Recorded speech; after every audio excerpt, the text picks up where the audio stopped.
Boa noite, gente. Estamos começando então mais uma videoaula de microbiologia ambiental. Hoje nós vamos abordar o tema então da microbiologia do ar, trazer todas as caracterizações, as principais características vinculadas então a estes pontos importantes na qual nós temos a questão então de contato a partir desses micro-organismos com o ar e como isso vai estar sendo suscetível no processo de desenvolvimento, né, de infecções e patologias como um processo como um todo.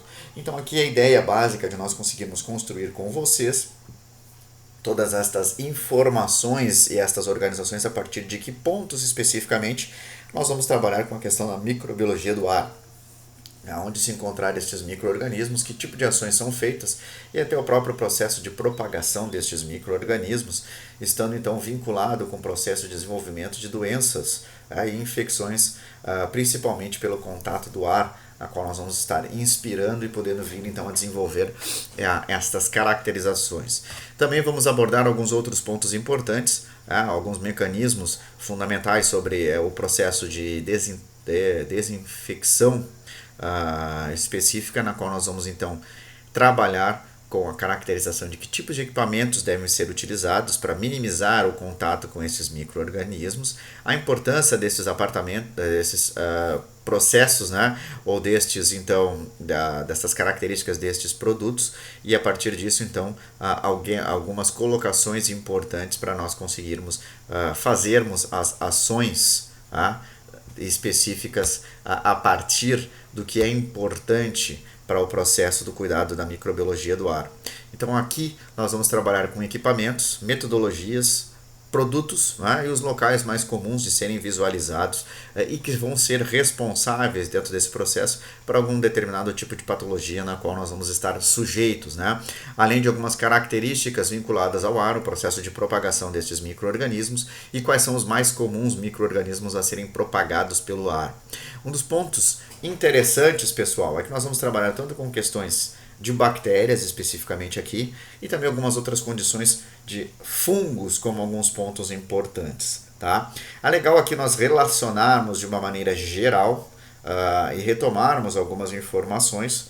Vocês já tiveram essas características ao se trabalhar com microbiologia clássica com algumas informações, mas é importante então nós podermos trazer algumas abordagens específicas quanto a estas características da microbiologia do ar e algumas diferenças. Entre os principais agentes relacionados com o processo de contato com o ar, nós vamos ter os fungos especificamente, pela sua caracterização de estrutura de parede celular, na qual nós vamos ter então a formação a partir de quitina, e também alguns grupamentos de açúcar, como beta-glucanos, que vão estar localizados e formando toda esta organização da sua parede celular. Especificamente sendo agrupados em dois pontos distintos, na qual nós vamos poder abordar, entre os filamentosos a presença então da quitina e dos beta-glucanos, e entre os leveduriformes, que são as estruturas como por exemplo o Saccharomyces cerevisiae, onde nós vamos encontrar somente a presença de beta-glucanos como pontos importantes na qual fazem parte deste conceito da parede celular. E por que eu digo isso?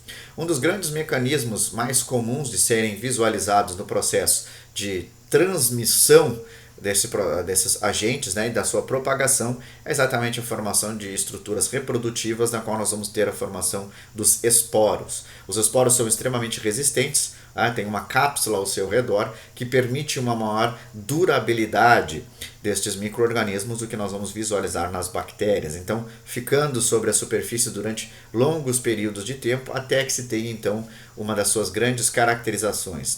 O fungo, diferente de características, por exemplo, como as bactérias, não tem a necessidade da presença de luz, mas vai ter alguns fatores fundamentais para que ocorra o seu processo de desenvolvimento. Ele precisa de água para ter as suas caracterizações. Especificamente, trabalhando com o conceito básico dos fungos, todo fungo ele vai apresentar uma característica de metabolismo, principalmente no processo de liberação das enzimas externamente. Então, eles serão caracterizados como heterotróficos de absorção. Eles irão liberar estas enzimas para fora destas células, degradar no ambiente e absorver esses compostos fragmentados e com menor tamanho. Para que isso ocorra, obviamente, nós vamos ter a necessidade da água para poder auxiliar nesses processos de transporte e, obviamente, também nas reações de hidrólise, sendo vinculados nestas enzimas. Então há uma alta necessidade destes indivíduos fúngicos da presença de água para conseguir então ter as suas ações, as suas reações metabólicas, como alguns pontos importantes para nós trabalharmos e relacionarmos com estas características básicas aqui então, gente, tá? Como um destes processos na qual nós vamos tentar abordar de uma maneira geral dos fungos e podendo então dar algumas orientações para vocês referentes a esta condição da microbiologia do ar. O que nós vamos trabalhar como um ponto importante, como eu falei para vocês, da microbiologia do ar ou aeromicrobiologia, uma das caracterizações da importância em saúde pública e na disseminação de doenças, né, por veiculação aérea, como eu falei para vocês. Inspirar esse tipo de caracterização, normalmente porque são micro-organismos que ficam em poeira ou partículas que podem se disseminar pelo ar e que vão também interferir no processo de economia, até na própria criação de animais, porque também vão estar vinculados nesta condição de desenvolvimento de infecções em determinados grupos de animais, gente, que vai ser um outro ponto importante para nós abordarmos também e trabalharmos ao longo desse processo da disciplina na qual nós vamos estar abordando aqui. Então, com essas condições, especificamente, então, na criação de animais, na qual vai ter uma interferência significativa e que é importante nós abordarmos e trabalharmos ao longo da nossa aula de hoje. Tá? Gente, dentro de algumas características gerais e básicas, assim como nós fizemos na parte da microbiologia da água, tá? Numa questão de composição atmosférica, nós temos um percentual muito maior de nitrogênio sendo encontrado no ar. Em torno de 79% de toda parte do ar na qual nós vamos encontrar é formado por nitrogênio, 21% de oxigênio e 0,032% de dióxido de carbono e alguns outros gases distribuídos dentro desse percentual. Tá? Boa parte destas características nós vamos encontrar estando dispersos a partir desse processo e encontro caracterizado, pessoal, nessas partículas de pó e água, gás ou gelo sendo encontrados e sendo dispersos nesses processos, como um dos principais processos e pontos de interação com os micro-organismos, tá? Como evidente de ser visualizado estes pontos e estas características. A ideia a partir disso, então, é que nós tenhamos uma relação e uma consideração geral de visualizações aqui, das características básicas, e vamos também trabalhar com as complementações a partir de vários artigos na qual nós vamos abordar para estes conceitos fundamentais, gente. O que nos vai estar relacionado quando nós trabalhamos então com a condição específica do ar, se surgiu a partir exatamente de fenômenos onde nós vamos ter boa parte de trabalhadores trabalhando em ambientes internos, né? E um dos grandes pontos, principalmente em prédios, em salas comerciais, na qual é um ambiente fechado e que tem uma demanda para que se tenha um maior conforto a estas características. Então aí se surge alguns pontos distintos de adaptações, na qual depois nós vamos poder abordar até como bons agentes transmissores de doenças. Nós chegamos a fazer uma experimentação também em aula, na qual foi colocado então alguns meios de cultura próximo ao ar-condicionado, e vocês viram que houve um crescimento considerado até bem exacerbado, né, de fungos dentro dessas regiões. E mesmo que se faça a higienização não sendo feita com a manutenção adequada, ou feita de maneira equivocada, vai acabar favorecendo este processo como um dos pontos principais. Então, nós vamos abordar agora uma outra condição, que é a questão da qualidade do ar como um ponto preponderante, relacionado, como eu falei para vocês, à questão do conforto, principalmente quando se trabalha em ambientes fechados, então a qualidade do ar é fundamental. A utilização de ar-condicionado para que isso também dê um conforto e uma maior segurança nestes processos de utilização, e também ambientes de saúde, na qual nós vamos estar relacionados por processos de inspiração, né? Além de ter várias aplicações distintas, como meios para produção de cosméticos, medicamentos, produtos químicos que possam ser utilizados, alimentos, laboratórios a serem utilizados para pesquisas moleculares, e também nós vamos ter uma grande caracterização na questão da saúde, especificamente para cuidados em que se tem que ter uma maior necessidade da presença a partir do controle do ar em UTIs, CTIs especificamente, tá? E alguns outros pontos de manejo e cuidado com estes pacientes que vão ser fundamentais à observação e à qualidade do ar. Entre os pontos para que, dentro desses mecanismos empresariais ou industriais, e que normalmente, para que não se tenha relação com micro-organismos patogênicos na formulação de produtos na qual vão estar vinculados, vão se utilizar alguns mecanismos importantes para a manutenção e a qualidade do ar dentro destas localidades, a fim de que se minimize o contato com estes agentes especificamente.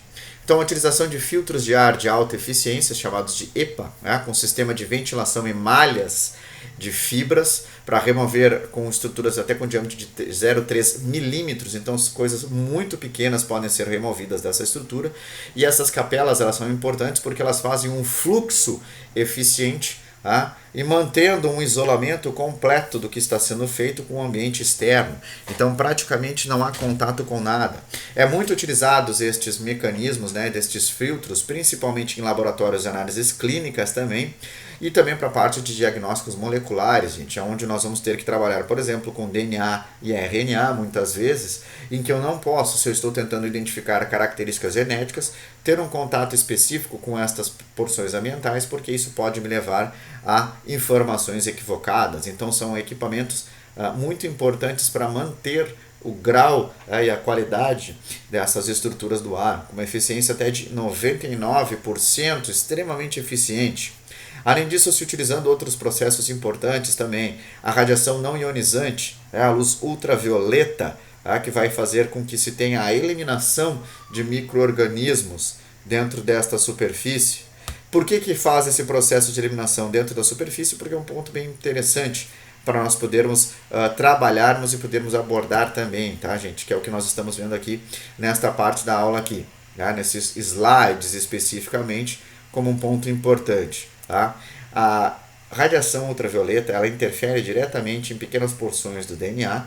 Para quem já teve a parte de genética e biologia molecular, fica mais fácil de conseguir se ter estas condições e conhecimentos, mas basicamente eles vão interferir nos processos de ligações do DNA e do RNA e vão desestabilizar as ligações entre esses nucleotídeos, fazendo então com que ocorra um processo de destruição deste material genético. Então é um bom influenciador para se eliminar micro-organismos e que possa haver um processo de contaminação. Assim como a própria utilização do ozônio para processos de esterilização, já claramente vinculado com o processo então de caracterização do ozônio, desestabilizar estruturas por serem quase que um radical livre, atuando exatamente então para que se tenha a eliminação desses micro-organismos na qual nós estamos observando e visualizando aqui, gente. Então uma das importâncias que nós vamos ter até para a própria utilização desses equipamentos e do ozônio também, como já foi dito e caracterizado, até porque o ozônio ele é bem mais reativo do que os demais compostos e a partir disso se estrutura em desestabilizar a fisiologia de fungos e bactérias, com esse poder reativo, principalmente nas questões metabólicas. Então isso acaba eliminando e fazendo com que ocorra uma diminuição do processo de crescimento desses micro-organismos, sendo então considerado um bom agente desinfectante, como uma das grandes caracterizações na qual nós vamos poder visualizar dentro desses processos. Então aqui são alguns equipamentos e algumas materiais utilizados que são pontos importantes e que vão tentar manter uma efetividade dentro desse processo da qualidade do ar, para que não ocorra contaminação, e são mecanismos importantes utilizados dentro da indústria como um ponto fundamental para diminuir a interação com micro-organismos e que se eu tenha dentro dos processos produtivos a menor resposta possível está relacionado então com essas características.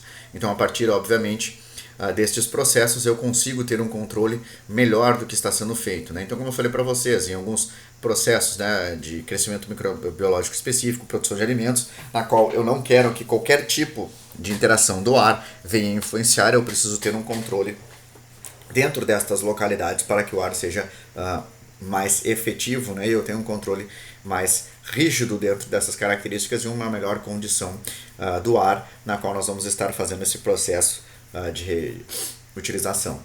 Então, sei de alguns locais na qual se tem esse controle muito especificamente para experimentação de produtos, dentro principalmente no ramo de bebidas, aonde nós temos que ter um controle do ambiente na qual se fica quase que praticamente estéril, apesar de se fazer a contagem especificamente, ser tolerante ainda a quantidade de alguns determinados tipos de micro-organismos, mas são adotados alguns mecanismos, né, alguns equipamentos a fim exatamente de diminuir a interação desses organismos patogênicos, que poderiam trazer um prejuízo muito maior então dentro da produção de alimentos, ou então de alguns casos mais específicos, na qual eu tenho que ter alta necessidade do controle específico para que não se tenha contaminação do que está sendo trabalhado, quando ele é muito sensível dentro desses processos. Então isso vai ser um outro fator importante para nós podermos trabalhar e abordar, gente, tá?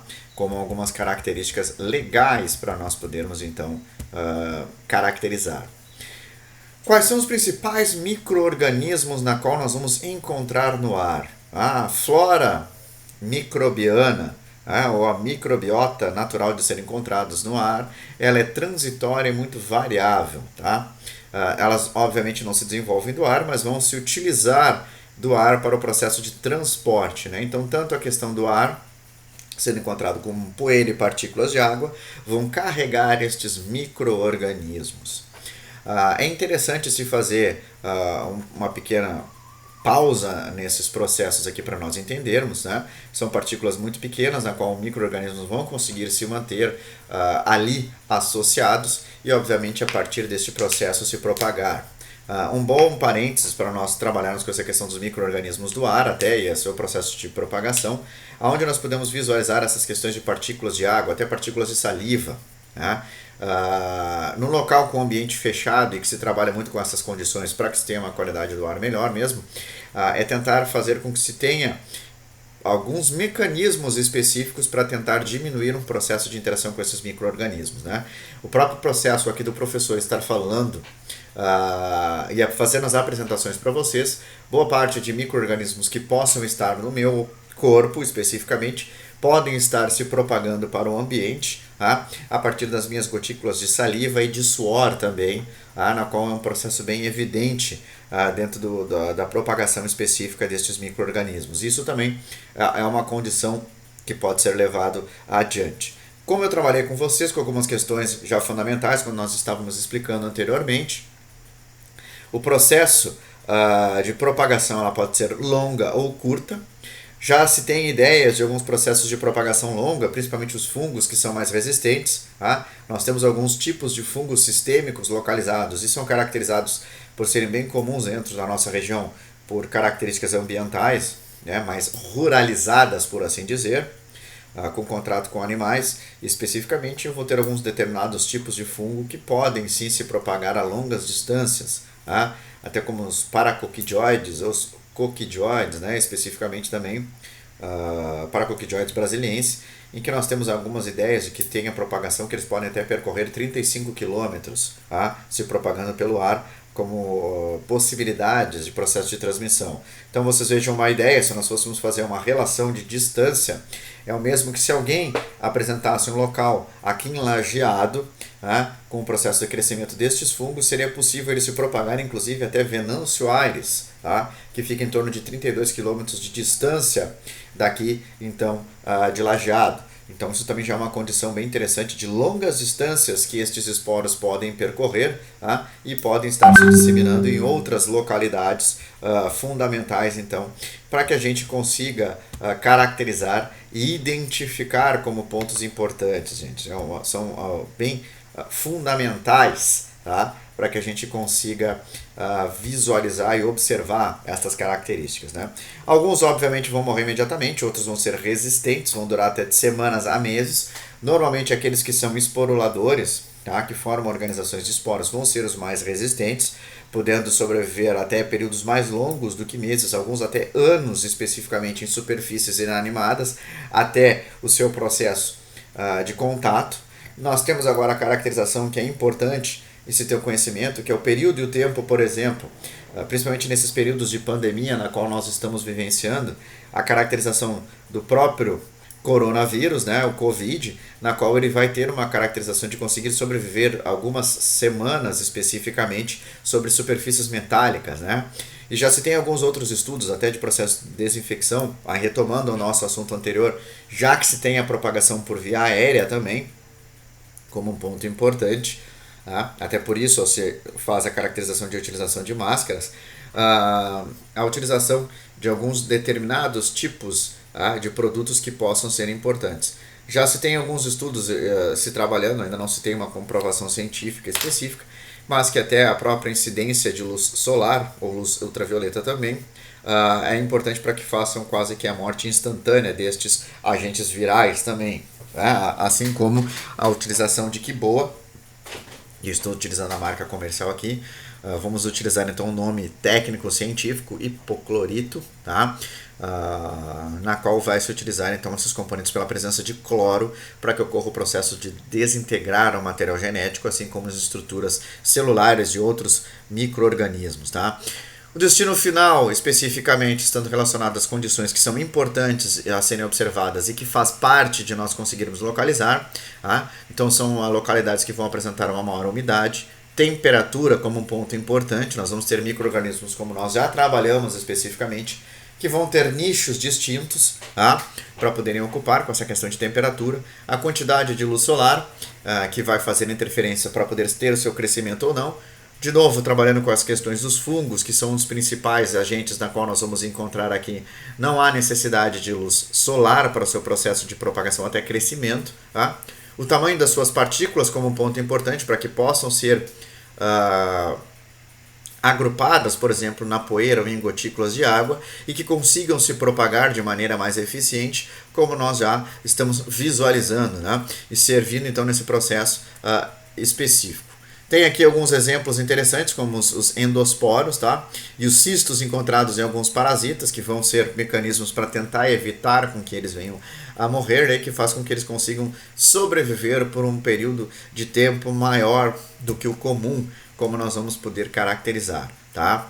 Já dentro do que nós podemos esperar dentro dessa microbiota, o mais comum de ser visualizado como os principais propagadores no ar são as bactérias e os fungos de veiculação aérea, relacionados à caracterização de doenças em animais, tá? E por que é importante? Porque boa parte desses faz parte da nossa cadeia alimentar, tá? Então, alguns exemplos importantes como a tuberculose bovina, a brucelose, né, e a aspergilose também sendo bem características e importantes a partir da presença do aspergillus, né?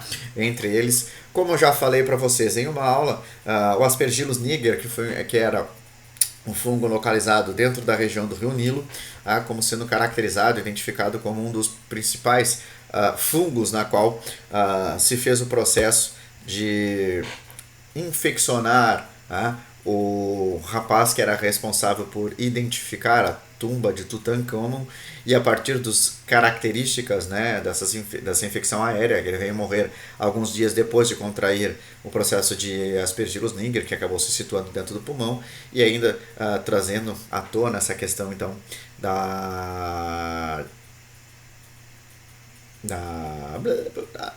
eu me esqueci, gente. Seguimos então, daqui a pouco eu vou me lembrar.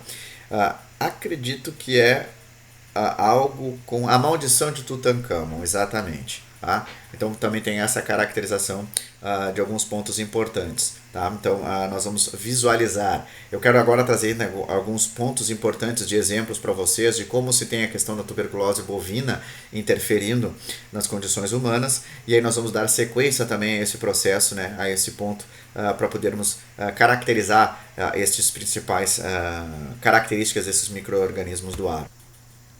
Uma das grandes características, então, nessa questão da tuberculose bovina, né, apesar de muitos não apresentarem sintomas, né, e nós estamos trabalhando exatamente com o gado especificamente, é na perda da produção, e nós temos boa parte dos pecuaristas também, às vezes, acabando de contrair a doença pelo contato com o Mycobacterium bovis, né, trazendo algumas patologias relacionadas a isso, apesar de não ser tão comum. O que nós temos um processo mais interessante quanto à questão de contaminação, exatamente o contato especificamente com os animais, né? Por processos de vias respiratórias aéreas com maior proximidade, fezes, ou até o próprio chamado leite mugido, que é tomado diretamente da vaca, também vai apresentar a presença destas bactérias, e isto pode relacionar então o processo de propagação destas doenças, né? Já é um pouco diferente quando se trabalha com a questão da brucelose, como foi comentado também anteriormente, porque a brucelose para os pecuaristas ela é mais evidente e traz mais transtornos do que quando nós abordamos com a questão especificamente relacionado então a Mycobacterium bovis, tá? Por quê? Porque muitas vezes são assintomáticos, mas na brucelose ela está relacionada então com febre alta, perda da qualidade da carne e do couro, né? Além de formações de lesões e muitas vezes levando ao abortamento, então que faz com que boa parte então do próprio processo da criação pecuarista se tenha perdas produtivas muito maiores devido exatamente a estes danos e a estas lesões. Então isso chama atenção e faz com que se tenha um cuidado mais específico, né, e se façam as manutenções preventivas, né? Então é exatamente por isso uma das caracterizações. O próprio processo para que não se tenha a transmissão vai ser feita a partir então da pasteurização do leite, né, para evitar essas características. Os meios de transmissão, como eu já falei para vocês, o leite mugido, né, laticínios não pasteurizados, no ar se utilizando de ferramentas de bioterrorismo, com contato com animais próximos, dentro principalmente de vacas, que vai fazer, ou então até o próprio consumo de carnes infectadas vão estar relacionados então com essas características, né? Como eu falei para vocês, alguns pontos mais importantes na questão da brucelose, ligados então ao aborto, febre oscilante, sudorese noturna e dores musculares, como também sendo caracterizados alguns dos principais problemas vinculados então à brucela, uma espécie específica também relacionado. E as aspergiloses dando uma série de problemas respiratórios também, na qual nós vamos poder ver, trazendo lesões na pele, no pulmão e no cérebro, e vai estar muito mais presente em algumas características como vegetais em decomposições e até muitas vezes em roupas de cama. Por isso se fazer a manutenção e a troca destes processos, tá? Como alguns pontos característicos de nós podermos abordarmos e trabalharmos, tá, pessoal? Então isso vai ser importante nós termos estas pequenas caracterizações e condições, né? Na agricultura, os vegetais acometidos são na lavoura de milho, aveia, maçã e batata, entre principalmente as aspergiloses, como um dos principais problemas a serem vinculados neste processo, tá? Entre os micro-organismos do ar, nós vamos estar relacionados então com que tipos de problemas para o homem especificamente, né, gente? Nós já trabalhamos com abordagem de propagação, como um termo bem importante, se utilizando de poeira, de gotículas, de saliva ou de água para esse processo de espalhamento. Os fungos, principalmente pelas suas características dos esporos, tendo uma maior resistência e conseguindo se propagar às longas distâncias, o que nós não visualizamos de maneira geral entre os outros micro-organismos, mas nós temos a condição principalmente de desenvolvimento de processos alérgicos, a rinite, a asma, a alveolite, sinusite e micose pulmonar. A micose pulmonar, gente, tá? Relacionado então aos Cladisporium e aos Aspergillus, que são fungos anemófilos, que dão essa reação de processos alérgicos, são fungos filamentosos, e algumas questões eles vão estar localizados, principalmente o Aspergillus. Ele é interessante porque dentro do processo de meio de cultura é fácil conseguir reconhecê-lo, pela formação das suas estruturas conidiais e especificamente por ele ser caracterizado como um fungo demácio. O fungo demácio é um fungo que tem uma característica, ainda não se sabe muito bem o porquê ele apresenta essa característica adaptativa, mas é um fungo que vai ter como característica principal sua coloração enegrecida. São fungos com coloração escuras. E um grande ponto interessante é que dentro desses aspergillus, principalmente o Aspergillus niger, eles são produtores de melanina, por isso eles são exatamente enegrecidos e vão receber este nome, de fungos demáceos. Se vem sendo feito vários estudos, mas até agora não se tem uma noção específica por que o processo da produção da melanina. O que se acredita, gente, é que a melanina ela atua no processo de minimizar a resposta imune, na qual ela vai estar em contato quando estiver com o hospedeiro, a fim de formar uma estrutura de proteção de melanina envolvendo a organização deste fungo, para que nosso sistema imune não consiga reagir de maneira adequada, o que não consiga identificar estas estruturas fúngicas. Então são alguns destes pontos bem interessantes para nós podermos visualizarmos e trabalharmos de uma maneira geral, tá? Como principais características. Obviamente, os próprios processos alérgicos, estando relacionados com essas características dos fungos, vão estar relacionados com a característica de resposta cruzada. O que é uma resposta cruzada? Nós vamos sair da parte de microbiologia ambiental e entrando na parte de imunologia para retomarmos esse assunto. Na nossa videoaula, a resposta cruzada é como se tem contato com estruturas de poeira, gotículas especificamente, e ainda a presença deste micro-organismo, é de se esperar que o nosso organismo, por ter uma limitação no seu processo do sistema imune de reconhecimento, basicamente porque ele trabalha com uma característica bem distinta, ou é ou não é. Tanto que uma das grandes processos para identificação de caracterização do que é do nosso corpo, ele vai trabalhar com o que nós chamamos com o termo de próprio e não próprio.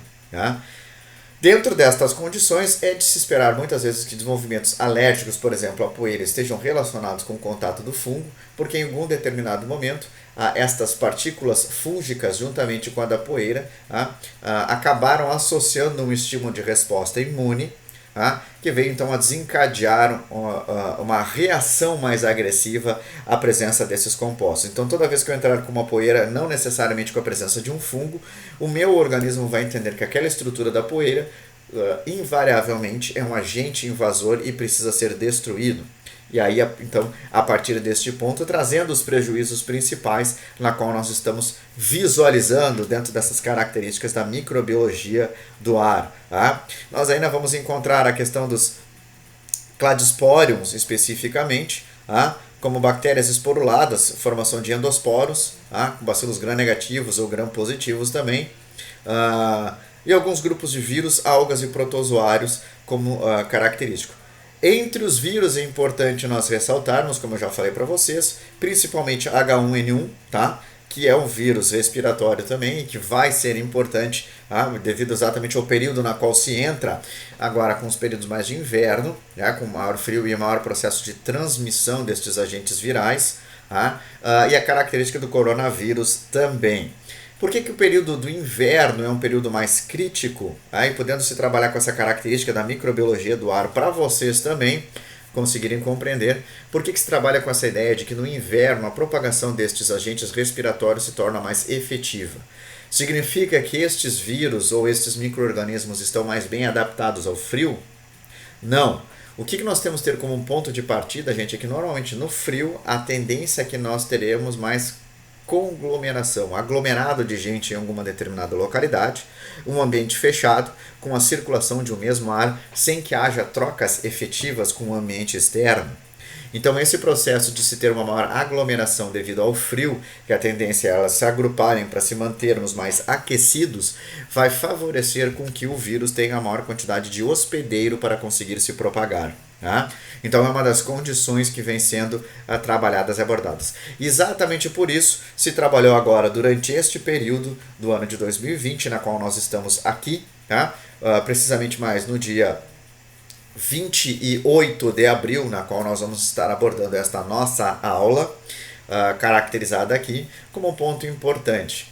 Que ponto importante é esse? A questão do isolamento horizontal que vem sendo trabalhado no mundo inteiro neste ano de 2020, a fim de tentar achatar esta curva de contato com o coronavírus, para que nós tenhamos maior condição, especificamente dos nossos sistemas de saúde, dar suporte devido então à gravidade na qual ele apresenta.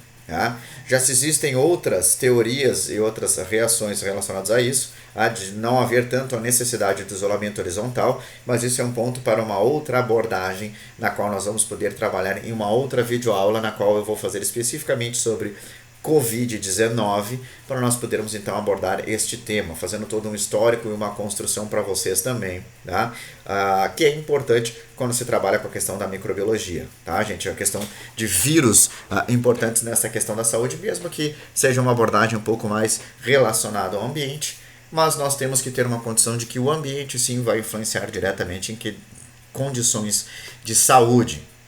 Então, existem estes aspectos importantes dos vírus, exatamente por isso, porque no inverno a conglomeração é maior, então se tem uma maior transmissão facilitada destes agentes virais, por ter proximidade entre estes hospedeiros, permitindo então a propagação. Então, normalmente são os períodos mais críticos, na qual nós vamos poder apresentar. Uma outra característica também é que boa parte destes vírus não tolera altas temperaturas, por serem materiais de RNA, assim como o H1N1 e o corona, e o processo de destruição das suas estruturas de RNA se torna mais facilitada com o aumento da temperatura também.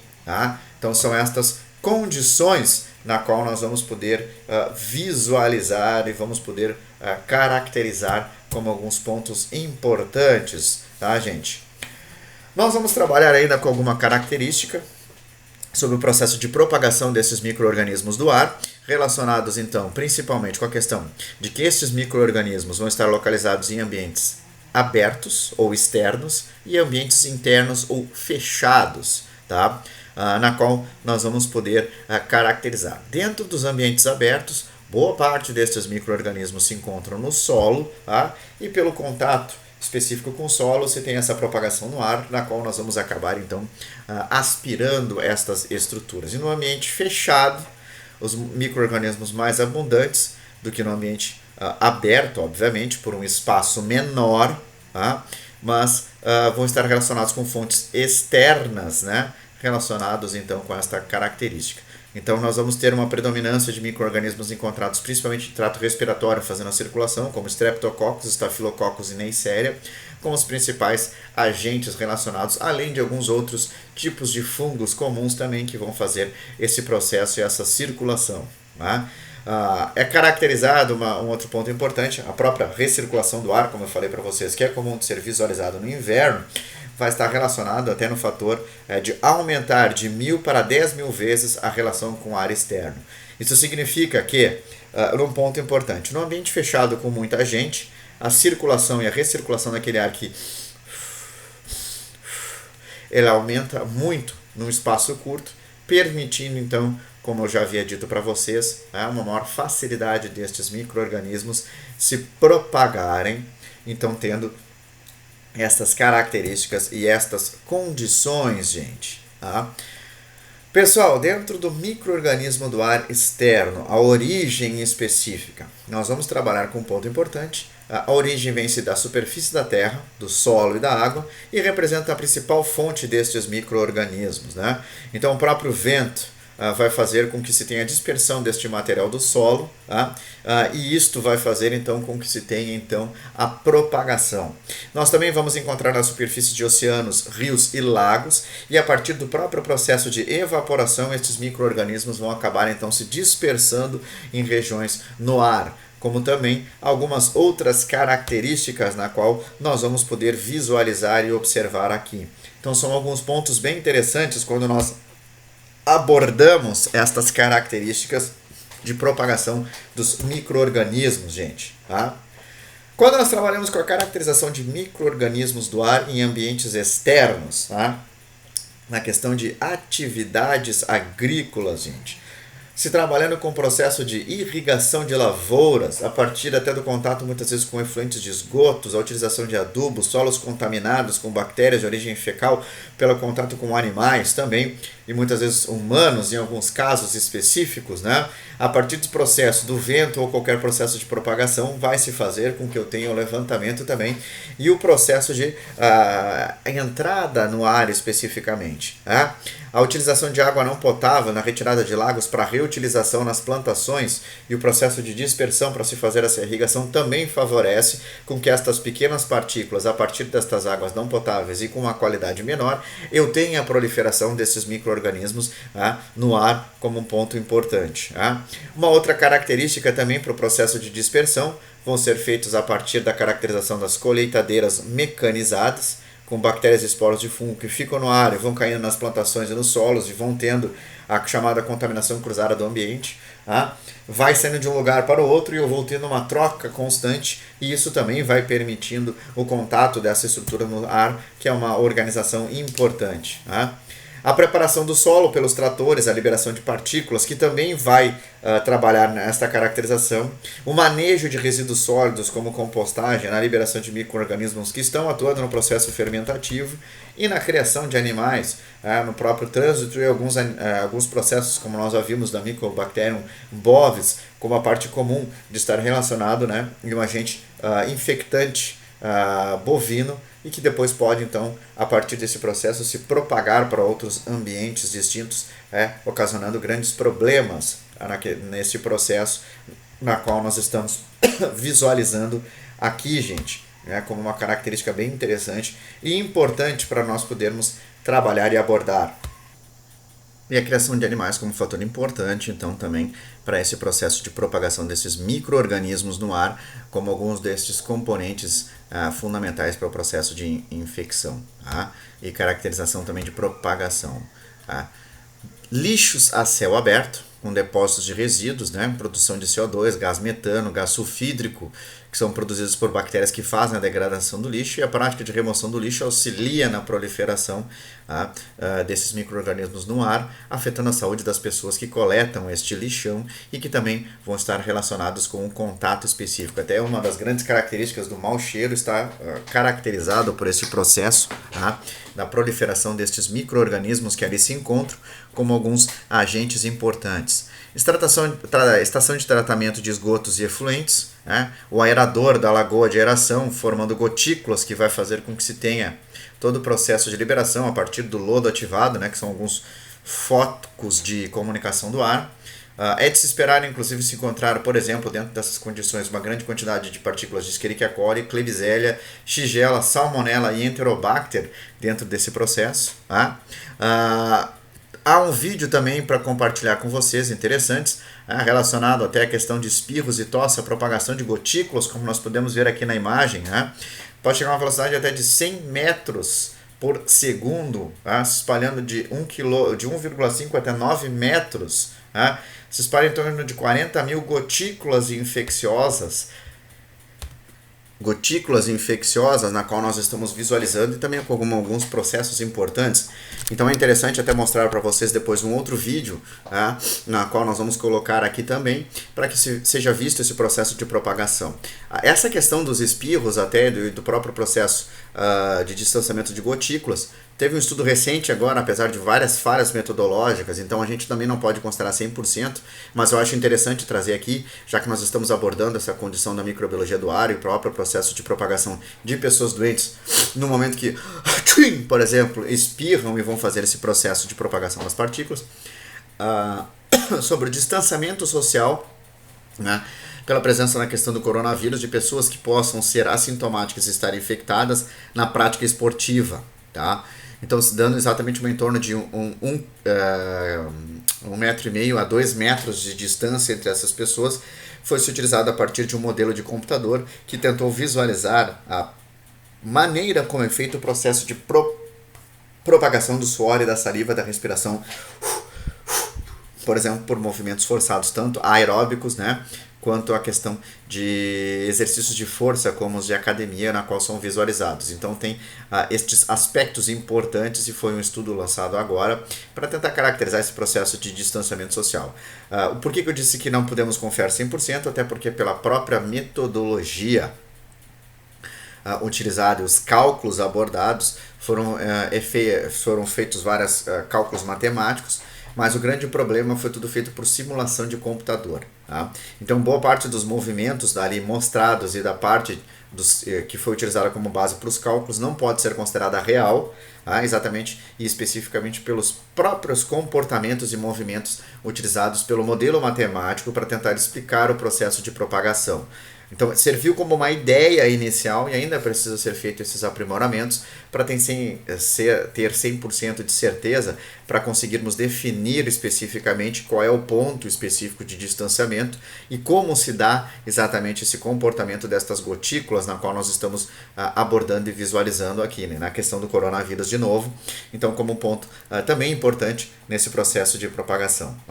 Por isso que eu falei para vocês, imaginem, se tem alguém resfriado com algum tipo de doença caracterizado, se faz exatamente a caracterização de um espirro desse, é de se esperar que num ambiente com uma sala fechada, E aí eu digo para vocês, tá? Se nós estivéssemos realmente em aula agora, e não estivéssemos aqui trabalhando todos vocês com esta videoaula, meus queridos, um bom exemplo é que se eu viro de lado, vou espirrar, e qualquer um que estiver sendo encontrado um pouco mais adiante vai acabar entrando em contato com estas minhas partículas de saliva. Então, no ambiente na qual eu estou aqui na minha sala de estudos, um ambiente fechado, especificamente, se nós tivéssemos mais pessoas aqui, nós teríamos então que boa parte dessas pessoas acabariam inspirando minhas partículas de saliva.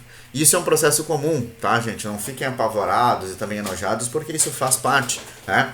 O mesmo estaria acontecendo se eu nem estivesse espirrando, se eu estivesse só falando com vocês. Eu estou liberando uma grande quantidade de micropartículas de saliva neste momento, e se eu estiver doente, realmente eu vou estar propagando estas estruturas de bactérias ou qualquer outro tipo de micro-organismo que esteja aqui no ar, né, e servindo como meio de transporte a partir destas minhas gotículas de saliva, para que vocês então acabassem se inspirando e ele tivesse então um novo agente, né, um novo hospedeiro para conseguir dar continuidade a este processo. Então isso obviamente também vai acabar interferindo nesse processo, tá, e servindo como um ponto para propagação. Então são mecanismos normais e é uma das condições para nós termos uma ideia de como esses micro-organismos vão acabar estando localizados no ar. Um outro ponto importante também aqui para salientar, né, como nós já estamos trabalhando, boa parte desses micro-organismos não vão estar 100% no ar e não vão estar ocupando somente o nicho do ar. São micro-organismos que vão ser encontrados no solo ou na água e que vão se utilizar do ar especificamente como meio para poder se propagar, gente.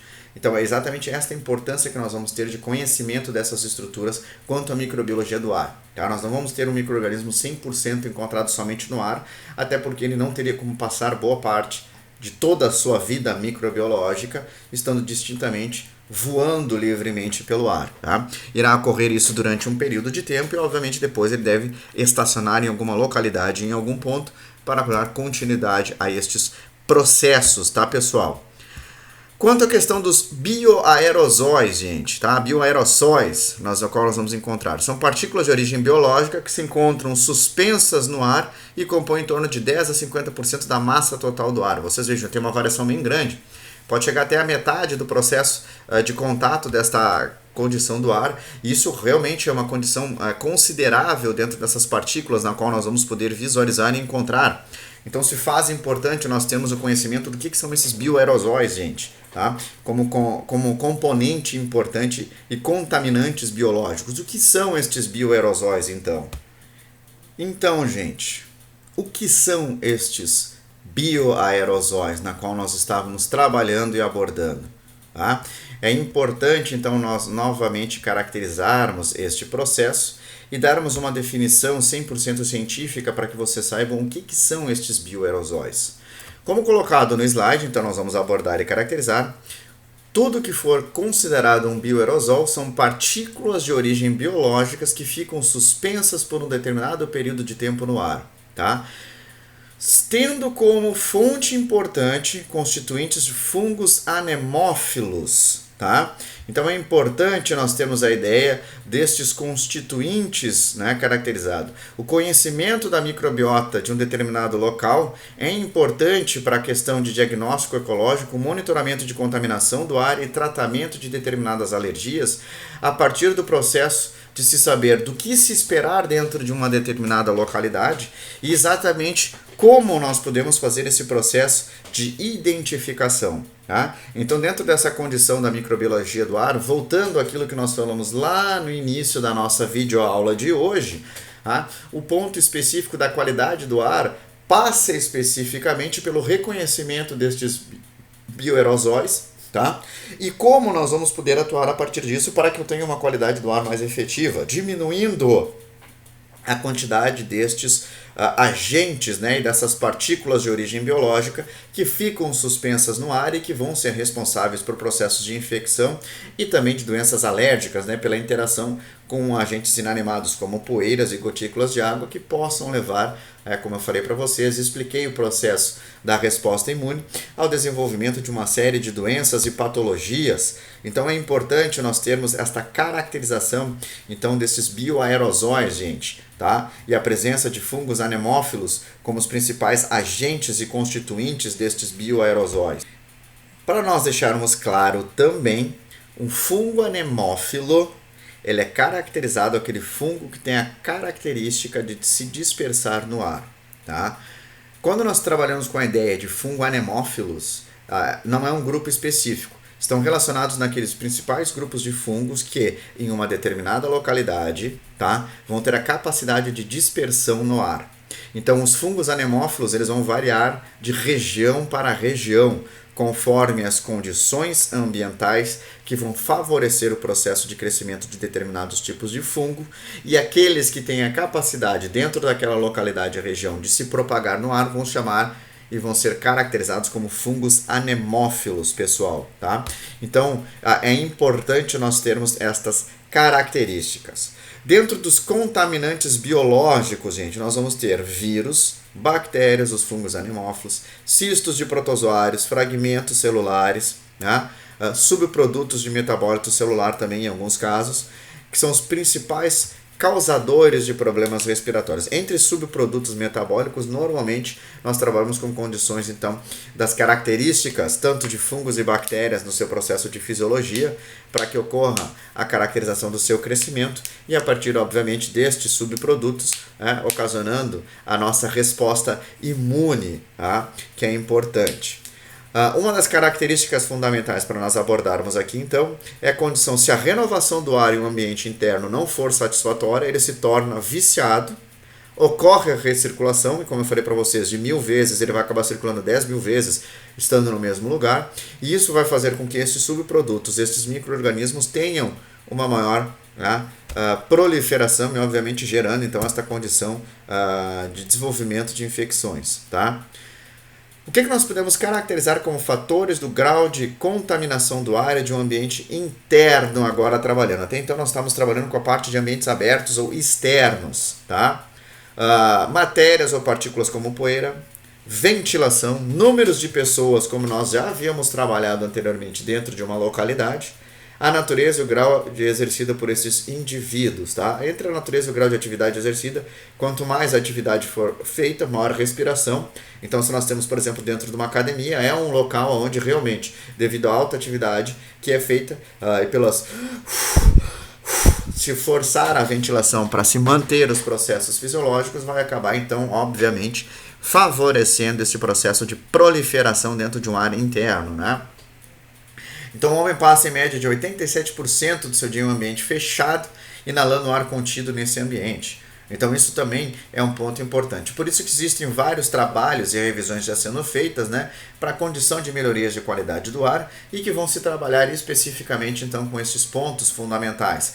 Tentar eliminar a presença destes micro-organismos a fim de melhorar a qualidade do ar internamente. Então, todo um processo de ventilação, circulação, muitas vezes sendo visualizados em novos prédios e apartamentos, vem tentando ser feita para se otimizar estes processos, né? E a partir desta característica, conseguindo impedir ou diminuir a ação destes agentes infectivos, tá?